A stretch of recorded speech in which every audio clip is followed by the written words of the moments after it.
بسم اللہ الرحمن الرحیم۔ ناظرین، شیخ الرئیس حکیم بو علی سینا فرماتے ہیں کہ بڑی عمر کے افراد کو دو طرح کی غذاؤں سے ضرور پرہیز کرنا چاہیے۔ ایک تو بلغم پیدا کرنے والی غذاؤں کا استعمال بالکل نہ کریں۔ اس کی وجہ یہ ہے کہ جیسے جیسے آپ کی ایج 40، 50 اور اس سے آگے بڑھتی ہے تو آپ کے پھیپھڑوں کے عضلات کمزور ہونا شروع ہو جاتے ہیں، جو بلغم کو حرکت دے کر خارج کرنے کا کام سر انجام دیتے ہیں۔ اسی لیے آپ نے دیکھا ہوگا کہ ایک جوان آدمی ایک بار کھانستا ہے اور بلغم کو نکال کر باہر پھینک دیتا ہے، لیکن جو بوڑھے افراد ہیں وہ بیچارے ساری رات کھانستے رہتے ہیں اور ذرا سی بلغم بھی خارج نہیں ہوتی ہے، کیونکہ ان کے پھیپھڑے اور عضلات کمزور ہو چکے ہوتے ہیں۔ لہٰذا ایسے میں اگر آپ بلغم پیدا کرنے والی چیزیں استعمال کریں گے تو وہ آپ کو نقصان پہنچائیں گی اور کھانسی، دمہ، سینے کی جکڑن یا سانس کی تنگی جیسے امراض میں مبتلا کر دیں گی۔ چنانچہ دودھ اور دودھ سے بنی اشیاء، کسٹرڈ، کھیر، ملک شیک اور ہر قسم کی مٹھائیوں کا استعمال کم سے کم کریں۔ دوسرا، جتنی بھی قابض اور دیر ہضم چیزیں ہیں جو زیادہ تر خشک سرد مزاج رکھتی ہیں، ان سے بھی پرہیز کریں، کیونکہ بڑی عمر کے لوگوں کی آنتوں کے عضلات بھی کمزور ہو جاتے ہیں جو پاخانہ کو حرکت دے کر نکالتے ہیں، اور اسی وجہ سے بڑی عمر کے لوگوں میں قبض کی شکایت بھی زیادہ دیکھنے کو ملتی ہے۔ تو ایسے میں وہ اگر قابض چیزوں کا استعمال کریں گے تو یہ انہیں نقصان پہنچائیں گی۔ ان میں خاص طور پہ میدہ سے بنی چیزیں، بیکری پروڈکٹس، بھنے ہوئے چنے، چپس اور نمکو وغیرہ کے استعمال سے گریز کریں۔ اسی طرح تمباکو نوشی اور چائے کافی کا زیادہ استعمال بھی بدن میں خشکی کو بڑھاتا ہے، آنتوں میں سدے پیدا کرتا ہے اور دائمی قبض کا سبب بنتا ہے۔ بڑی عمر کے افراد میں اگر کبھی قبض کی شکایت ہو جائے تو تیز اور جلاب آور ادویات کا استعمال کرنے کی بجائے حریر کا مربع استعمال کریں۔ 2 عدد حریر لے کر اسے پانی سے دھو لیں اور رات کو سونے سے پہلے کھا لیا کریں۔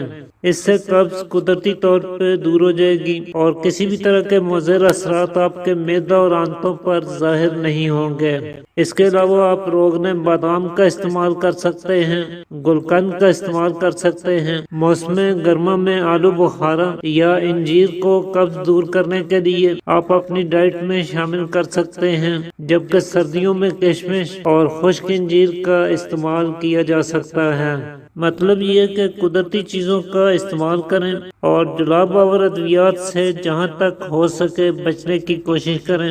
قبض کے علاوہ بھی جو خشک سرد چیزیں ہیں وہ اس ایج میں ہائی کولیسٹرول کا باعث بنتی ہیں، شریانوں میں تنگی اور بلاکیج پیدا کرتی ہیں، خون میں کلاٹس یعنی تھکے پیدا کرتی ہیں اور دل کے خطرناک امراض کا باعث بن سکتی ہیں۔ لہٰذا ایسی چیزوں کا استعمال کم سے کم کریں۔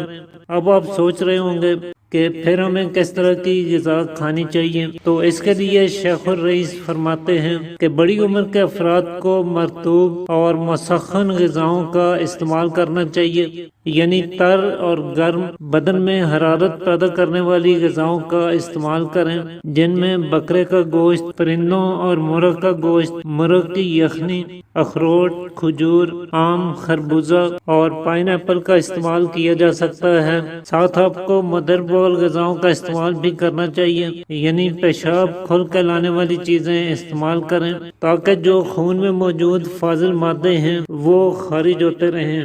مربع جات کا استعمال بڑی عمر کے افراد کے لیے بہت مفید ثابت ہوتا ہے۔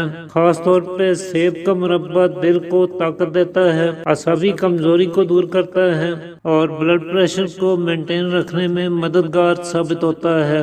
اس کے علاوہ مربع زنجبیل یعنی ادرک کا مربع بہترین چیز ہے، لیکن اسے تھوڑی مقدار میں استعمال کریں تاکہ اس سے آپ کا ہاضمہ درست رہے اور بدن کو قدرے حرارت بھی مل جائے۔ اگر اس کا زیادہ استعمال کریں گے تو پھر یہ بدن میں خشکی پیدا کرے گا۔ اس کے علاوہ شیخ الرئیس یہ بھی فرماتے ہیں کہ بڑی عمر کے افراد کو گاہے بگاہے یعنی کبھی کبھی لہسن کا استعمال بھی کرتے رہنا چاہیے، اور یہ تو آج کل ریسرچ سے بھی ثابت ہو چکا ہے کہ لہسن بوڑھے افراد میں ہائی بلڈ پریشر کو کنٹرول کرتا ہے، بدن میں سے برے کولیسٹرول کا خاتمہ کرتا ہے، دوران خون کو بہتر بناتا ہے اور نسوں کی بلاکیج کا بہترین علاج ہے، جبکہ کینسر اور دل کے خطرناک امراض سے بھی یہ آپ کو تحفظ فراہم کرتا ہے۔ اسی طرح شیخ الرئیس یہ بھی کہتے ہیں کہ بڑی عمر کے افراد کو ایک ہی بار میں پیٹ بھر کے کھانے سے اجتناب کرنا چاہیے اور دن میں وقفے سے تھوڑی تھوڑی غذا بار بار کھائی جا سکتی ہے، کیونکہ اس ایج میں حرکت کم ہو جاتی ہے، جسمانی محنت بھی کم ہوتی ہے، جس کی وجہ سے ہاضمہ کمزور ہوتا ہے۔ ایسے میں اگر پیٹ بھر کے کھا لیا جائے تو وہ بوجھ، بھاری پن اور بدہضمی کا باعث بن سکتا ہے۔ البتہ کچھ لوگ ایسے بھی ہوتے ہیں جو بڑھاپے کی عمر میں پہنچ کر بھی اچھی خاصی محنت کرتے ہیں، ان کا ہاضمہ بھی پوری طرح سے درست ہوتا ہے، تو ایسے افراد پیٹ بھر کے کھا لیا کریں تو کوئی حرج نہیں ہے۔ اس کے علاوہ بڑی عمر کے افراد کو جب تک ممکن ہو ایکسرسائز ضرور کرتے رہنا چاہیے، البتہ یہ ایکسرسائز زیادہ تھکا دینے والی نہ ہو، سخت محنت نہ کریں کہ جس سے بدن ٹوٹنے لگے اور بدن میں درد ہونے لگے، کیونکہ اگر آپ کا بدن ٹوٹنے لگے گا یا درد کرنے لگے گا تو کوئی بھی مرض آپ پر بآسانی حملہ آور ہو سکتا ہے۔ پھر بڑی عمر کے افراد کے لیے مالش بہت ضروری ہے، خاص طور پہ ایسے افراد جو زیادہ چلتے پھرتے نہیں ہیں، ان کے بدن کی مالش ضرور کریں، اس سے دوران خون بہتر ہوگا، اعضاء اور پٹھوں میں قدرے قوت اور انرجی آ جاتی ہے۔